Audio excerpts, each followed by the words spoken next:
Hello and good afternoon, everyone. Thank you for joining our session today.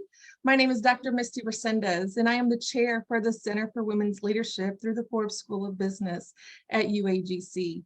I am super excited today and delighted to introduce one of my very own mentors, Dr. Joanne Barnes. She is a professor in the PhD in Organizational Leadership program at Indiana Wesleyan University. She is also a senior consultant with the Kozai Group in diversity, equity, inclusion, and belonging. Dr. Barnes is a consultant in cultural competence and diversity, equity, inclusion, and belonging, as well as a certified trainer and coach in the Inclusive Competency Inventory, Inclusive Behaviors Inventory, Intercultural Effectiveness Scale, Cultural Intelligence, and Global Competency Inventory. She consults with businesses, healthcare organizations, boards of trustees, and institutions in higher education in developing cultural competence and becoming more diverse, equitable, and inclusive. Dr. Barnes holds several certifications, and she is well prepared to lead assessments and coaching to prepared leaders for global assignments as well as multicultural experiences. Dr. Barnes serves on the board of trustees for Houghton College in New York and is also a board member for the International Leadership Association. She has worked with the 2019 and 2020 United Nations We Empower winners as a master leadership coach and has served as a leadership coach for the 2018 UN We Empower winner from Jordan. Dr. Barnes's research is in women leadership and intersectionality, unconscious bias and inclusion, multicultural leadership and intelligences, as well as mentoring. She has presented at several top conferences on leadership and has publications on women and leadership, cultural intelligence, and global leadership, just to name a few. She also serves on editorial review boards, on several top journals and scholarly books. I am so very delighted to introduce Dr. Joanne Barnes. Thank you, Dr. Resendez, and it is so great to be here. Thank you, everyone, for joining for what I hope will be a very exciting time, an hour that will allow us to look deeper into the areas of intersectionality, inclusion, and identity, and how we can bring it all to the table. I identify as she, her, and hers. My LinkedIn information as well as my email address is on the screen, and I would love to hear from you at any time after we have completed this workshop. So again, thank you, Dr. Resendez, for the wow, wow, amazing introduction. I so appreciate it. And let's just jump right into what we're going to cover today. So one of the things that I think is important as we look at intersectionality, inclusion, and identity, as women and as leaders, we each bring something different to the table. But here's one of the things that we struggle with in this space is that oftentimes we enter a workplace and we are identified by what people see on the outside. Our colleagues can see us as women, as men, as white, Black, Latina, old, young, etc. But the one thing is that they're always looking at us from the outside. They don't get to know who we are as women, as men, as leaders. And so this is why this is so important to understand the intersectionality and the inclusion that we bring into the workplace and how we can make our workplace more inclusive with a greater sense of belonging for each of us. So what I'd like for you to do is I want to engage you right off the bat. And so in the chat, I would love for you to type 2 words that colleagues in your workplace use to identify you when they first meet you. And sometimes that word can be, oh, you're the only one. You may have felt like the only. So just off the top of your head, please enter into the chat. What are some of the 2 words that people use when they first meet you? White female, Black woman, Black woman. I'm loving this. Asian female, white male, African man, older woman, young female, Black male. You can see that we're getting a trend. Latinx, young lady, mixed female, blonde, LOL. I love that. young female, we are identified by what people see on the outside.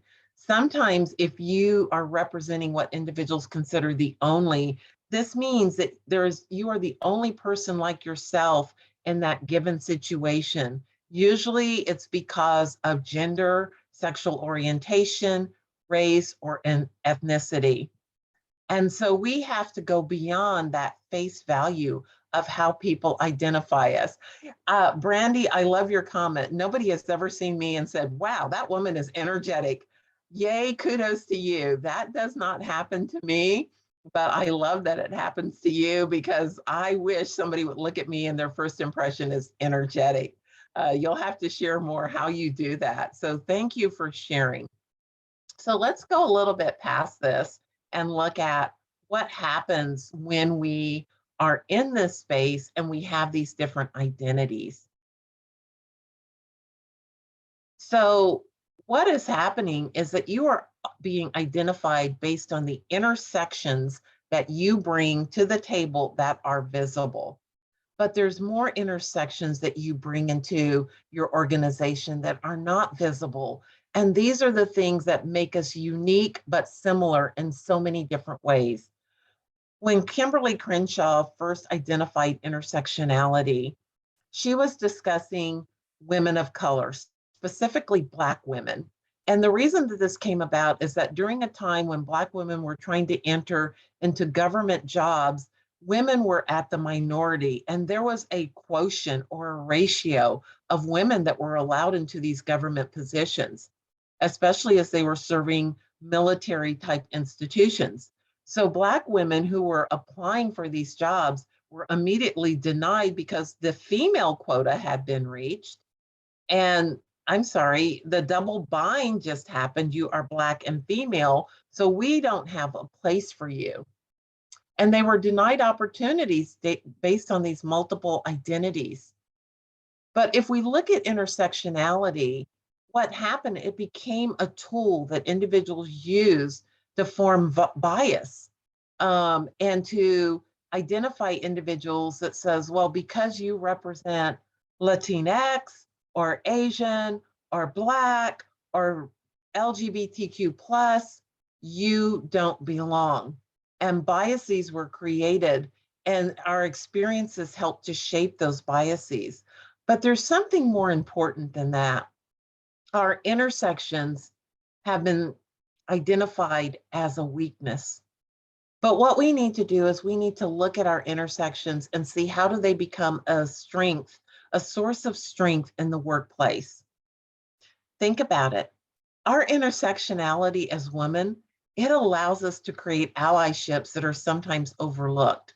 And here's the thing, allyships are not gender neutral. We need to remember that. We were going to go into breakout rooms, but I was reminded I only have an hour. So what we're going to do for the next few minutes, we are going to examine our intersections. And our intersections are going to be based on the handouts that were sent to you earlier, but also they're in the chat. We are going to look at the intersections that we each bring to the table and talk about a time where we may have felt included or we've been excluded based on the intersection. So this is the diagram that we're looking at right now. It's in the chat. If you've printed it ahead of time, that's awesome. So look at these intersections and either in the chat or just unmute your mic and talk about what are the intersections that made you feel included in your organization or excluded. So either in the chat or just unmute and share with us. Hi, this is Natasha. I can say for me, what made me feel included, I work with a lot of females. So of course, you know, the whole sexuality or, you know, we're the same sex.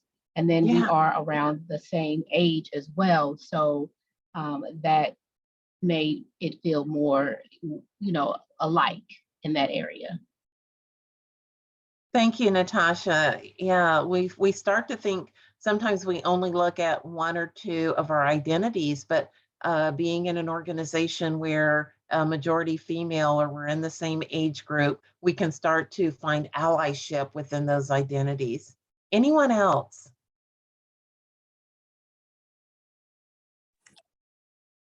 This is Abba.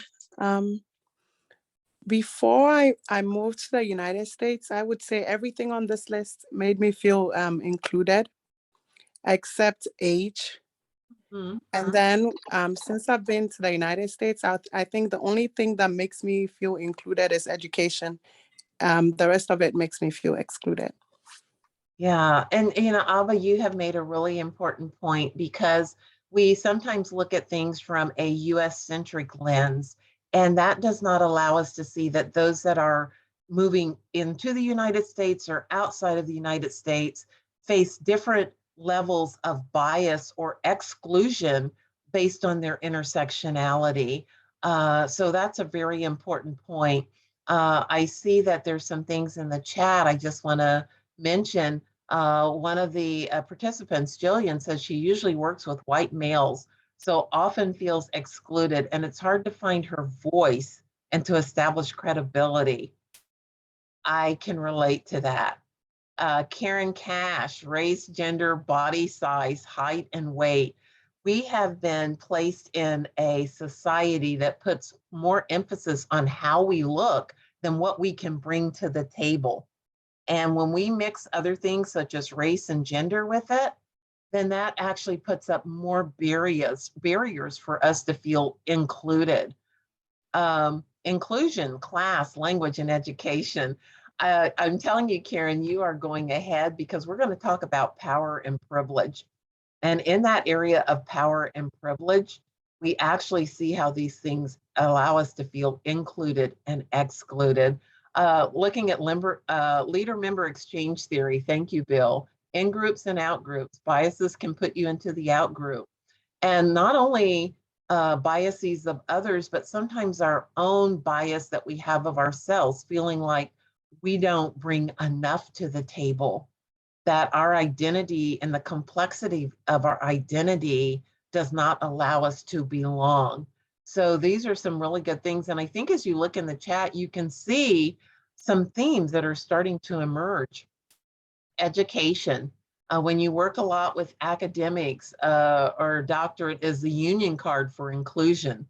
Yeah, so if I only have an associate's or bachelor's, then I'm not good enough. So think about all of these intersections that we bring to the table and what that means. And education is important. Higher education can actually exclude us in some scenarios. Jillian, do you want to come off your mic and explain how that happens? Hi, Dr. Barnes, and hello, everybody. Yeah, I feel that oftentimes, depending on the group you're with, they may be more intimidated by a title of PhD or a title of somebody with more extended education than what they've often are used to working with. I've noticed usually working with other women, it's a little bit more intimidating than it is with the male colleagues. Wow, thank you for sharing that. And a lot of times organizations put emphasis on a title, and then that does make people feel like they are less than. So think about all of these intersections, because the other thing that we need to know about intersections is that they should not always be used to look at our biases and exclusion. So when we think about intersections, we also need to know that our identities have meaning because people give them meaning. And we give meaning to our identities, such as Jillian said. I love that idea that sometimes the letters behind your name become an exclusionary tactic versus an inclusionary tactic. But meaning is associated to our identities. Also, our identities are given positions of superiority or inferiority. And I think, Jillian, you said that very well in explaining education and how that can separate us or create this big divide. And especially, as you mentioned, Jillian, with women in the workplace, that happens so often that you can feel less than. And then also, there are some facets that our identity that we cannot change. We have to remember that there are some things that will always be a part of us. And these are things like our ethnicity and our race. And these can also lead to bias, both conscious and unconscious bias. And again, we're going to talk about allyships and how we can flip the script on that and moving into another space. So I've talked about a lot of things, but I just want to briefly tie all of them together. We have various identities: physical abilities, age, ethnicity, race, gender, our socioeconomic status, our geographic location. Abo, you brought that into the conversation when you talked about living outside the US. You felt like you were totally inclusive based on all of your identities, but once you came to the US, you felt like you were not being in an inclusive environment. So geography plays a big piece of that. But when we look at all of these various identities and we put them together, now we have these multiple identities that intersect with one another, and that's important. But what happens? Leadership doesn't understand. Leadership hasn't looked beyond face value. The things that we put in the chat early on: I'm seen as a Black female. Worse than that, I'm seen as an older Black female, or sometimes an old Black female. So those things are a lack of leadership understanding. And what happens is that drives unconscious bias, which creates micro inequities. And the reason that I'm singling out micro inequities is because microaggressions, those are really blatant and we recognize those. But micro inequities are those subtle, often unconscious messages that devalue, that discourage, and that actually impact or impair our workplace performance. Individuals can be overlooked, they can be singled out or ignored. And a lot of times this is based on race, gender, and ability. It can be done through the frown when somebody sees you walk into the room, those facial expressions, or their tone of voice, or sometimes with really a dominant male, white male culture who doesn't feel like women have a place in a position in the workplace. We often hear women being called, "Hey babe," "Hey sweetheart," or assigned a task. We're in a meeting and you're an executive, but "Hey, Dr. Resendez, why don't you take notes for us?" Because she's the only female sitting at the table, and that gender position says women are better at taking notes. But these are micro inequities, and these micro inequities create a greater divide, and they do not create a culture of inclusion and belonging. So we know that these things link together, and we have to move them away from what we're seeing in our each and everyday work life. So what happens? We see our multiple identities, which is basically two or more meanings that individuals attach to who they are and how they function in social groups. Here's the thing: you may think that you don't have multiple identities, but we all have multiple identities. There is no person, male or female, white, Black, brown, age-wise, that does not have multiple identities. None of us are unidimensional. So we need to use our identities as a competitive advantage for us. And when we think about that, it's how do we do it? So once we determine our identity and our intersectionality as a positive versus a negative, then we can use those intersections to shift the idea of where does power and privilege exist in our organization. So what does this mean? We all know, we looked at that wheel, we know that we are different. Instead of ignoring those differences or siloing those differences, we need to embrace those differences. We need to say, you have value because you are unique, but similar as well. We need to create allyships that do not have boundaries, that they are not gender specific, race specific, age, socioeconomic status. We take all of those things and we remove them and we create allyship. And then from there, we use our voices. Collectively, when we come together, we can speak up against marginalization, isolation, microaggressions, and micro inequities. It is that important that our voices become a part of who we are. And we build intersectional allyship networks. So what is that anyway? What are intersectional allyship networks? So briefly, it's awareness and recognition of our own individual experiences that we face, that they can be different, but we recognize that those differences exist. And then we come together to recognize and honor everyone's identity while working to change the systems of inequity and social injustice. It's coming together. It's not just having a seat at the table. It is having a voice at the table. We often think if I've arrived and I'm sitting in the C-suite and now I'm sitting around the round table, I can make a difference. But you can sit and be silent. Silence is the enemy of belongingness. It is the enemy of our intersectionality. It is the enemy of our allyship. We have to bring those things together to make sure that we are moving to change the systems of inequity and social injustice.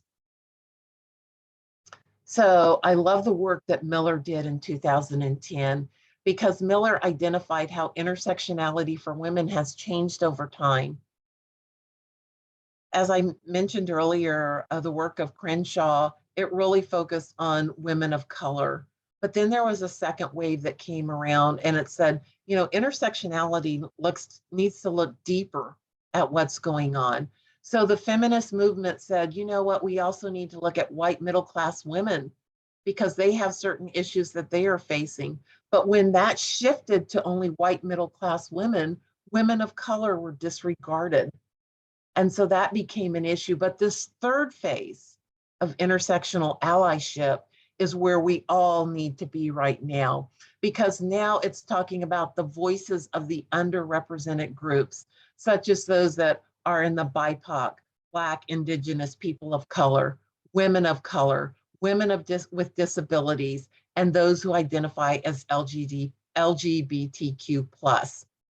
If we think about all of our intersections, then we have to find commonality. We have to find common ground. And this is where we bring allyship together. You may not intersect on every one of those areas, but you intersect on some of them.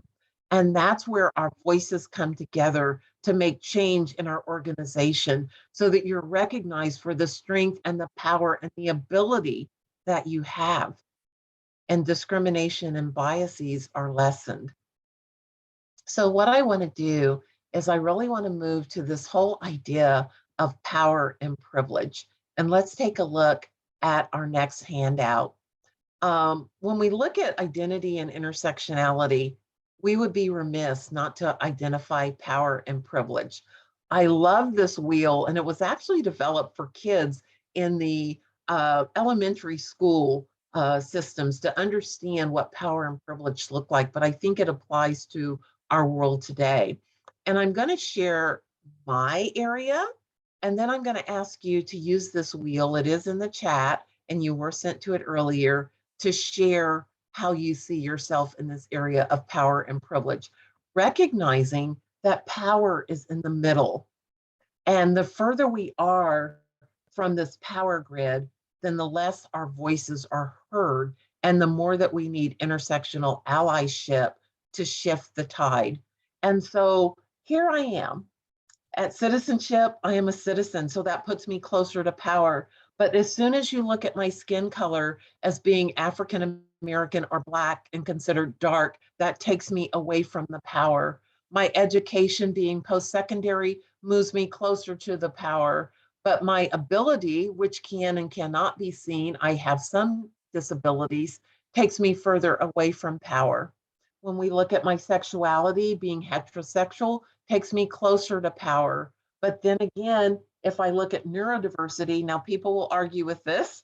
Neurodiversity looks a lot at individuals that may have autism or ADHD or learning disabilities. dyslexia, all of those things, that becomes something that can move us away from power. So for me, I am neuroatypical. I wish I was neurotypical, but I'm not. And so that takes me further away from power. If I look at my mental health, and again, I'm sure people who know me well will argue with this, I think my mental health is robust, but there are days where I think I am very vulnerable. And so we have to look at that. And again, I'm closer to power. But when we look at body size, and I'm so glad that that was put in the chat as one of those things that can make us feel excluded. When I look at my body size, I'm like, okay, I feel like I'm here in the large. And so now, as a woman, as a Black woman, I am further away from power. I own property, but most people don't know that. So that becomes almost a non-item. But if I was homeless, I would definitely be away from power. My wealth is middle class, so I'm no closer to power. English is my language, and I identify as cisgender woman. So again, I may have some things that will put me closer to the power structure, but I am not close to power. So my privilege is lessened. So I need allyship that's going to help me. So I'm going to put this on a larger screen. And what I would love for you to do is to share, where are you at and where do you see yourself with power and privilege in your organization? So either in the chat or just unmute your mic and share with us. Dr. Barnes, I just have a quick comment. I'll leave the comments to others that haven't spoken yet, but I wanted to just make a note that I wish, I really like this wheel, but I wish the pie division representations were either smaller or larger, depending on the significance of that particular section and how it represents your level of power in society. Wow, thank you, Jillian. That's a good observation. The way it was designed is that the slices of the pie, as you so eloquently put it, the further away you are from the power in the center kind of represents where you're at. But no, I appreciate that. I see some things coming up in the chat. Anthony, you feel extremely far from the power section, but this wheel lets you know how close you are as well. Anthony, do you want to unmute and explain a little bit of that? Yes. I'm a Black gay male with some disabilities, and I feel very disenfranchised a lot.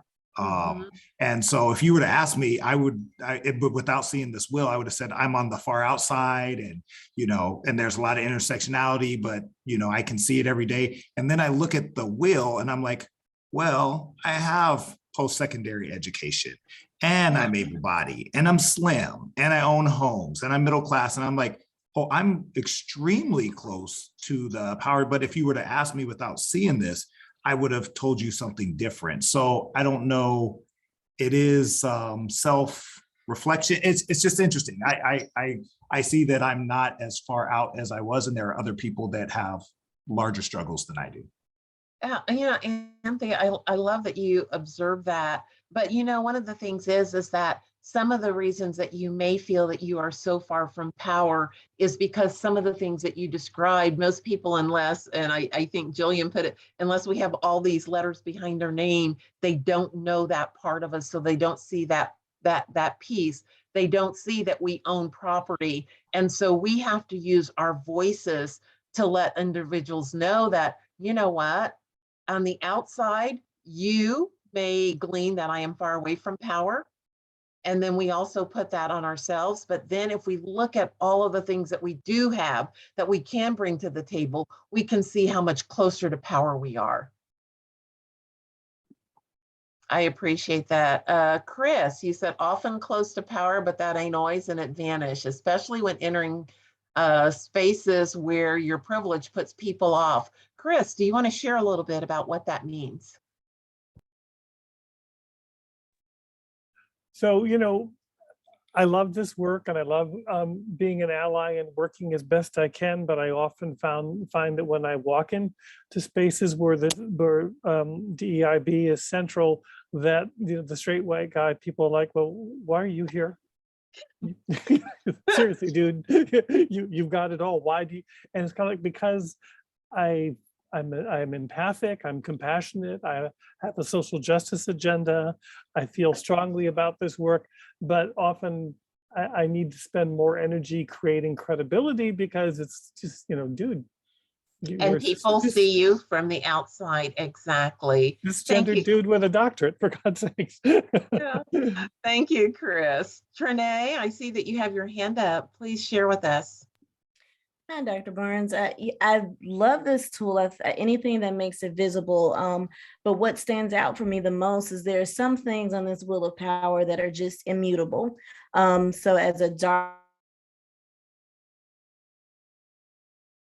I've lost you, Trinae. Is that just me, Dr. Resendez, or? Yeah, I lost her as well. I can't hear her. Okay. Yeah, I can't hear her anymore either. control, home ownership, education, etc. Like we can strive, we can control those things, but at the same time, there are things that are always going to keep us away from that center of power. Yeah, absolutely, Trinae, and I appreciate that. And I mean, and one of the things about this wheel, if you look at the piece that says marginalized, that will always keep us away from the center of power. These are the things that we cannot change about ourselves. Now, again, undocumented citizens can become documented, but the process that we here in the US, and again, this is this US-centric view, makes that more difficult. Bill, I see that you have a question, please. Yeah, I just want to let you know I'm really enjoying your presentation, and it's making me see different contexts. And I was privileged to be on a research team with Teresa Handy, and she talked about intersectionality. So to me, this is all kind of coming back. So I applaud you. And here's the question I have. I've studied French Raven power taxonomy. And I remember a definition in grad school that I absorbed about power, the ability to get things done simply the way you'd like to get them done. And of course, legitimate, reward, coercive, all that kind of stuff, all those different power sources. Yeah. So my question is, I love this model. Can you apply this model in different contexts? I mean, for example, some of the examples that are being shared, if you were to put this in a certain context, some people would be much closer to power, you know what I mean, in situations, but you're talking more holistically here in society, correct? Correct, I am, Bill, but yes, you can. I mean, in a lot of the training that I do, I look at the organization, I look at the organizational culture, I look at the organizational dynamics, I look at the individuals who make up the organization, whether they be leaders or followers, and contextually, we take this wheel and we start to identify it. I just worked with an organization where their complete executive leadership team was white male, good old boy network, which had 2 females on it, but their organization as a whole was very diverse. And when we looked at the power and privilege wheel and we applied it to that organization, they started to see what they were missing and how this executive leadership team was formed based on a lot of old ideas and ideals. And so, yes, you can contextualize it. This was a Fortune 200 company, and their eyes were opened immediately. Thank you. Thank you. You're welcome. Anyone else want to share? Either in the chat. Okay, here's one. Shakala, do you want to unmute and share? Hi guys, it's Shakayla, sorry. Shakayla, I am so sorry. So I just was saying that I feel like in some ways I am closer to power because I'm a cisgender woman and I also speak English. But then most ways I am marginalized because I'm a Black woman that is close to dark skin. And also I have some mental health issues, some medical issues that disable me and fluctuate between like being poor and middle class. So, that has impacted me over the years. And I think that when you have like more marginalized, I guess lifestyle, then that really teaches you to have like more compassion for people because you've experienced so many different, I guess, scenarios where you may have been not treated as equally or just because you didn't have as much power. Yes. Yes, and those are that's I use this term invisible backpack, and these are the things that we carry around with us that nobody sees and they don't recognize it. Our experiences, our lived experiences can still keep us far away from power, no matter the things that we change, such as our education, our socioeconomic class. Even though we have all of those things, it still can keep us further away from the power because we carry that with us. So thank you for sharing that. I appreciate it. I hope I'm going to get your name correct. Lavetta, you have your hand up, or Lavette? Hi, yes, it's Lavette. I'm soaking this in, but I realize that there's some things that are supposed to make me marginalized that just, I think because of my upbringing, that I've actually felt that they empowered me in spaces. So because I'm a researcher, frequently I'll be the only woman and the only Black person someplace. But because I am the only woman, sometimes when there's a question in the room, it's easy to go to me because I'm the only one. It's easy for them to pick on me or to ask me first. And those are times when I felt like the things, being a woman, being Black, having more formal education, that it has actually allowed me opportunities to share my thoughts and opinions. Maybe maybe they weren't necessarily doing it to be kind. Maybe they didn't expect much of me, but it allowed me the floor in the room. And so I get it. I see that there's that this definitely exists. And I've been in spaces where it's exactly like it is on the wheel, where I know that, I'm going to have to fight for everything. But I just wanted to kind of point out that sometimes it has worked opposite, for me. Yeah. And it can, but then there's that extra burden that you are the only. You need to be the voice of not just the researcher who is well qualified, but now you're the voice of the woman. Wait a minute, now you're the voice of the Black woman. And so again, while you are recognized with some power, what are they doing when they hear your voice? Is there, and I have a slide here in a few minutes, is it just hearing your voice, or is action taken because of your voice? Sometimes yes, sometimes no. Sometimes I felt, why ask me? Right. If you really didn't care, why ask me if you weren't going to make changes? But then there were times when I got the opportunity to be a part of really, differences that were made, and, seeing things implemented that made a difference for all the women, in our organization. So it's interesting. It's interesting. Seeing it this way is actually really empowering for me to see it sort of laid out in the scale. I think I never thought that to be a woman would be in the middle this way, because sometimes it feels like to be a woman is much further out than that. But I appreciate this. Thank you so much. You're very welcome. Thank you, Lavette. I want to share a couple of different, or answer a couple different comments in the chat before we move on.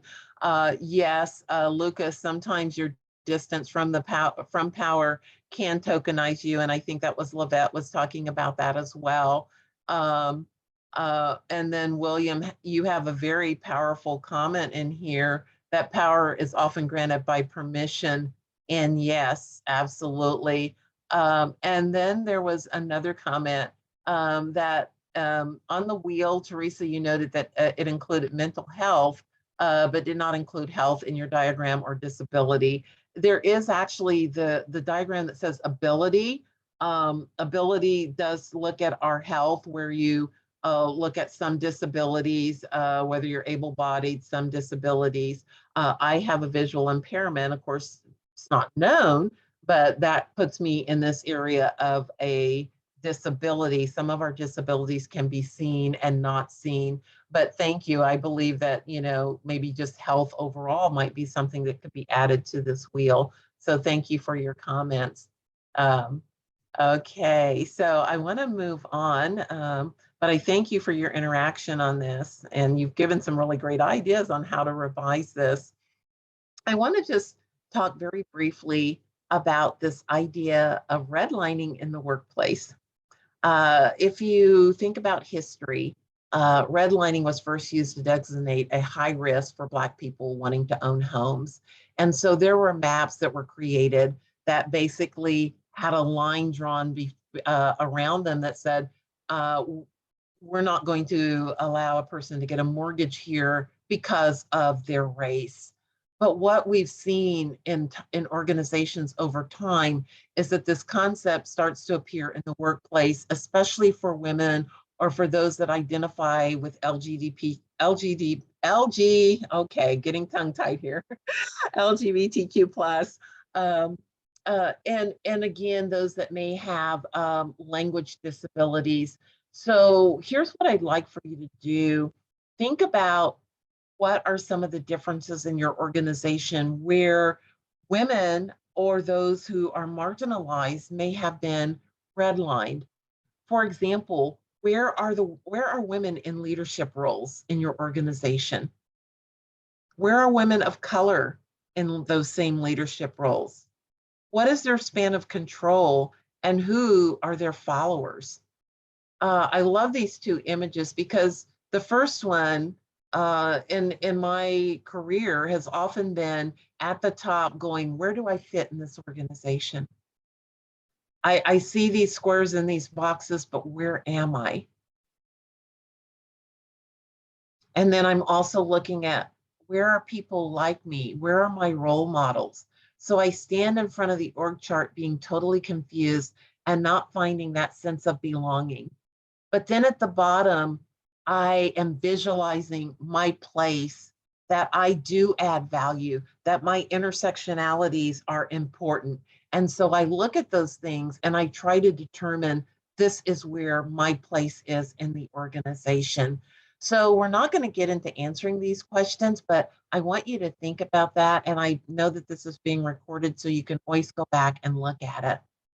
So I want to get into inclusion. Inclusion happens when we recognize and act on power and privilege and differences. Allyship has to be gender neutral. We have to consider all of our intersections, and we need to bring our whole self to the workplace. We cannot come into the organization and be an imposter. It serves no one. We have to embrace our identity and the identities of our underrepresented colleagues. We have to come together. And as I said, you use your seat at the table to be an action voice at the table. If you can't sit down, then you stand up, but you speak up.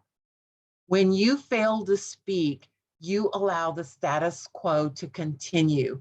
You have to invite yourself and others into that room, into that space, into that conversation. That requires changing the mindset of individuals around us. One of the things that I do in my consulting is I use what is called the inclusive competency inventory. It allows the way to work with leadership so that they can see how they are either exclusive or inclusive. And this ICI that I use, the term that I use, it allows us to be more inclusive with people who are different from us, whether it's race, ethnicity, generational, religious, country, culture, gender identity, our abilities, etc. It allows us to identify our strengths and our weaknesses and to develop those weaknesses into strengths so that we can create a more inclusive environment, especially from a leadership lens. So just very quickly, what does this look like? Change begins with oneself. Leadership, those in power need to change. They need to be aware of who they are, which is part of our own self-awareness. We have to be willing to change. We have to understand how our behaviors and our attitudes impact others. There has to be a passion around it. And I can tell you, change isn't easy, especially when we're looking at marginalized groups, when we're looking at women who are denied their right to a position and a seat and a voice at the table, or to the Black male, or to the person who identifies as gay or lesbian, or the person that may have a disability. If we have these biases, we are not being self-aware. So then we move into knowing others. We have to be interested beyond looking in the mirror and looking at developing this relationship with other individuals. We have to have an action plan to develop these relationships, to understand their worldview, to understand their perspective, to hear their voice and act upon their voice. But more importantly, as we've talked about power and privilege, we have to be willing to bridge the differences that exist. We have to perceive and understand perspectives of people that aren't like us. We have to look at the power differentials within our organization. We have to value those different perspectives and understand power sensitivity and use power sensitivity to close the gap. Those are some of the actions that we can take to change the mindset, because what happens is that you can have equity, you can have diversity in your organizations, you can understand that people bring more identity with them than they ever have before. But if you can't move to inclusion and belonging in your organization, then you cannot bridge the differences within the power structure that exists. So we know that we have intersectional allyship that can help us move into this area of belonging. But we come to work with a mask on.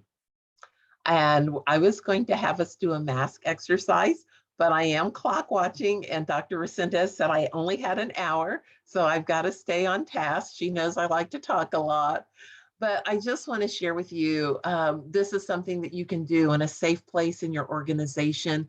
But the mask exercise allows us to draw pictures of the mask that we bring into the workplace, into social settings. Research has said that almost every person, male or female, white, Black, Asian, Latinx, whatever, we have at least 5 masks that we wear. We use masks to protect ourselves. For example, if we're conversing with a pastor or a minister, we put on a different mask. If we're talking to a subordinate or a peer, we wear a different mask. If we feel like our voice is being threatened, then we put on another mask. If we feel like we need to be complacent, we put on another mask. Sometimes we just have a mask on because we don't know how we fit into the big picture. I drew my mask. I'm not an artist. That's not one of my gifts. But a lot of times I have a mask that's a smiling face, but behind it is the true me. And I have to be able to take off that mask and reveal who I truly am in any given situation, in any context, so that my voice can be heard and the voices of others can be heard. So what I want to do before we get to some Q&A is I want to share with you this poem. There's 2 versions. There's a short version and a long version. I'm going to share the short version with you. The author is unknown, but it's called The Mask I Wear. So indulge me for just a minute, please. Don't be fooled by me. Don't be fooled by the face I wear. For I wear a mask, I wear 1,000 masks, masks that I am afraid to take off, and none of them are me. Pretending is an art that's second nature with me. But don't be fooled, for God's sake, don't be fooled. I give you the impression that I am secure, that all is sunny and unruffled with me, within as well as without, that confidence is my name, that coolness is my game, and the water's calm, and I'm in command, and that I need no one. But don't believe me, please. My surface may be smooth, but my surface is a mask, my ever-varying and ever-concealing mask. Beneath lies no smugness, no complacence. Beneath dwells the real me, in confusion, in fear, in aloneness. But I hide this.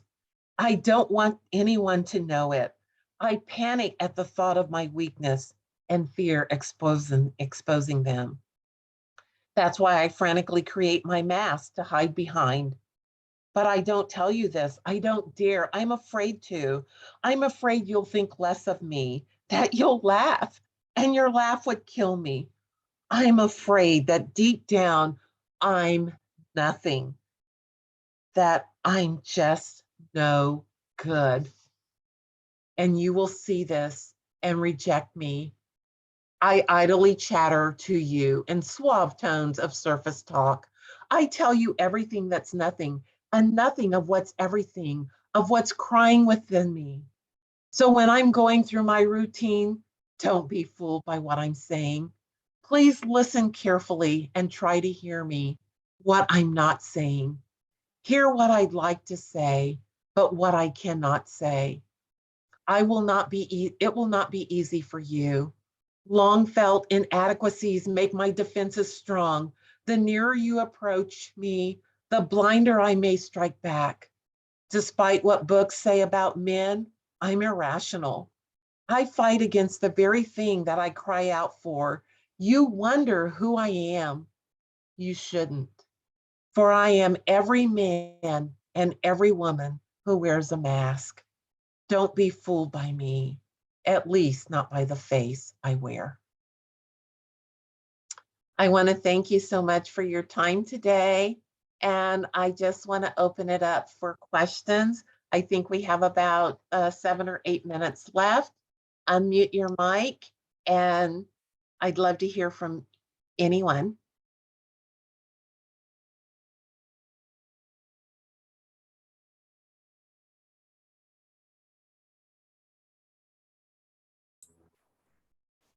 Hey, Dr. Barnes. This is William Woods. Yes, You mind if William. Hello and greetings. You mind if I read something to you by Christopher Monty? I would love for you to share. Okay, so Monty from 1991, a psychologist and author, states, masks reveal what they conceal. By donning some masks but not others, people disclose precisely what they would most shield. Indeed, a person does not hide behind a mask so much as struggle beneath the weight of it. Mm-hmm. Exactly. That's beautifully said. And I have read that before. I thank you so much for sharing it. Masks are a hindrance in our workplace, but sometimes we often feel like we have to wear them. And that's what we need to change. I thank you so much, William, for sharing that. Dr. Yes. Barnes, I have to tell you, I think you knocked it out of the park, and I want to thank you personally for giving us such a broad view as well as a micro view. And I think you do that very well, and you bridge in and out. So, I mean, this was what a great hour. What a great hour. And what I would just like to say is, you know, I've studied Dr. Rosabeth Moss Kanter. You know, she writes a lot of books on change and all that. And one of the things that I got from one of her books was Enduring Principles for Changing Times. She says that you have to have a higher sense of purpose. You have to be open to experience, and you have to find common ground. And a lot of the things you were talking about today, you know, common ground, being open to these ideas, open to the concept of bias, et cetera. I mean, I just think it's fascinating how it fits so well in the message you deliver. So I took away a lot from you, and you know, tuned up some things that I knew. I just wanted to talk a minute about the concept of the mask. In my training, you know, I've always learned that you know, there's going to be some facade in every organization, and what UAGC does a lot here with Turn the Tide programs and Power of One, we've had a lot of breakout sessions where people feel safe, you know, in those masks, they come off. And for me, that was absolutely incredible. Do you recommend a lot of those kind of exercises and teams and in organizations that, you know, because I think it's such a challenge when you've got someone sitting in there that's anchored on, you know, their view, and how are you going to create and change that culture? So what, I guess my question is, sessions like that, Turn the Tide, all that, you know, is all that factored in to change a culture? It is. And absolutely, I do agree that doing the smaller breakouts where we don't feel threatened, that we feel safe enough to talk. Those also take time. It may not happen in the first, second, or third session. One of the activities I do in organizations is I ask the leadership to go walk around their organization and engage with people who are not like them. And then we come back and we debrief that. And they take 15 to 30 minutes just going throughout their organization, and they split up and they have to write down who they spoke with, what that conversation was about. And then we come back and we talk about their comfort level, what they learned, what they didn't learn, and why they need to be engaged beyond their own little bubble. Because if you're always in your own bubble, that's the way you will continue to act. And so management by wandering around, yes. So that is exactly what we like to do. And then we come back and debrief that and what are the lessons learned. But they collect names, and then I go back out and I talk to those individuals. And I ask them what was their perception of that conversation, of that engagement, and how did they feel? And sometimes it was like, this is the first time they ever said hi to me, but I don't even think they knew my name and they saw me every day. And so you start to, then you take that and you build up on it. So a short answer to your question is yes, those techniques work. Thank you very much. Other comments or questions? Please unmute and ask away. Thank you for your message just about intersectionality and embracing differences. The poem that you shared with us in regards to the mask is really important at a time where we all can kind of fall victim to that imposter syndrome. And so I think it is very important that we're bringing our authentic selves in that space. So thank you for this presentation. It's very well done. Oh, thank you, Trinae, for sharing. Dr. Resendez, how am I doing? We have Aubrey, who is going to close us out today. Okay. Yes. All right. Thank you so much, Dr. Barnes, for joining us today. We couldn't have had this amazing presentation without your wonderful leadership skills and fantastic presentation for us today. We know that you come with a wealth of experience. I personally have had such a great time learning from you. Dr. Barnes presented in my undergrad classes when I was back at Indiana Wesleyan. So it was great to have you here with us again today and get to learn more from you. We have plenty here in the chat with events that you can keep tuning into with global leadership this month, as well as diversity and leadership in September. And we are also starting mentoring in the fall. So something that goes well with this topic is being able to learn from people who are different from you. And a mentor is a great way to do that. So feel free to apply to be a mentor or to be a mentee. Students are able to be mentees. And we would love to see you all join us at future events. And again, thank you so much, Dr. Barnes, for being here with us today. Thank you, everyone. Thanks for having me. So much appreciate it. Thank you. Have a great day, everyone. So much.